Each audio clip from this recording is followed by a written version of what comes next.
अस्सलामुअलैकुम नाज़रीन व सामईन, आप सुन रहे हैं 49 न्यूज़ डिजिटल और मैं हूं आपका मेज़बान बाबर अली बशारत। आज हम बात करेंगे ईरान में बढ़ती हुई महंगाई, अवामी एहतजाज और इसके साथ साथ फैलाए जाने वाले आलमी प्रोपेगेंडे पर, जिसे ख़ास तौर पर अमरीकी और इस्राएली मीडिया की जानिब से हवा दी जा रही है। ये हकीकत है कि ईरान इस वक्त शदीद मुआशी दबाव का शिकार है।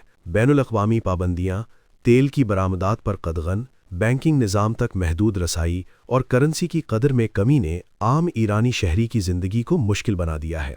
रोज़मर्रा इस्तेमाल की अशिया महंगी हो चुकी हैं और यही वजह है कि मुख्तलिफ शहरों में अवाम महंगाई के ख़िलाफ़ सड़कों पर निकले। ये बात समझना ज़रूरी है कि महंगाई के ख़िलाफ़ एहतजाज किसी भी मुल्क में अवाम का फितरी और कानूनी हक होता है। ईरानी अवाम का एहतजाज किसी रियासती बगावत या निज़ाम के ख़ात्मे की अलामत नहीं, बल्कि मुआशी मुश्किलात के ख़िलाफ़ एक कुदरती रद्द-ए-अमल है, जिसे दुनिया के कई ममालिक में देखा जा सकता है। लेकिन इसी मुआशी सूरत हाल को बुनियाद बनाकर अमरीकी और इस्राएली मीडिया में एक मुनज़्ज़म प्रोपेगेंडा किया जा रहा है। इन ज़राए अबलाग़ की जानिब से ये तासुर देने की कोशिश की जा रही है कि ईरान में रियासती निज़ाम कमज़ोर हो चुका है, अवाम क़यादत से बेजार हो चुके हैं और ईरानी supreme leader Ayatollah Sayyid Ali Khamenei इक़्तिदार से अलग हो रहे हैं।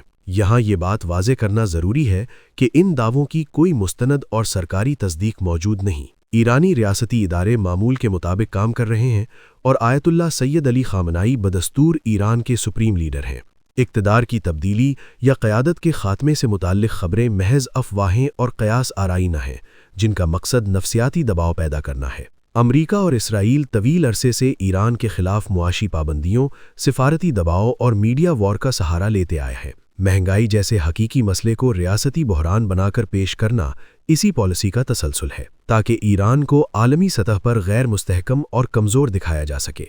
हकीकत यह है कि ईरान में महंगाई एक संजीदा मसला ज़रूर है, अवामी एहतजाज भी एक हकीकत है, लेकिन रियासती निज़ाम का ख़ात्मा या क़यादत का तख्ता उलटने जैसी ख़बरें ज़मीनी हक़ाइक़ से मुताबिकत नहीं रखतीं। ऐसे बयानिए अवाम को गुमराह करने और आलमी राय आमा को मुतासिर करने के लिए गढ़े जाते हैं। आखिर में यही कहा जा सकता है कि आज के दौर में ख़बरों को सुनना काफ़ी नहीं, बल्कि उन्हें समझना, परखना और मुख्तलिफ ज़राए से जांचना बेहद ज़रूरी है। हर वो ख़बर जो आलमी मीडिया पेश करे, लाज़मी नहीं कि वो मुकम्मल सच हो। आप सुन रहे थे 49 न्यूज़ डिजिटल। मैं था आपका मेज़बान बाबर अली बशारत। अगले पॉडकास्ट तक के लिए इजाज़त दीजिए। अल्लाह हाफ़िज़।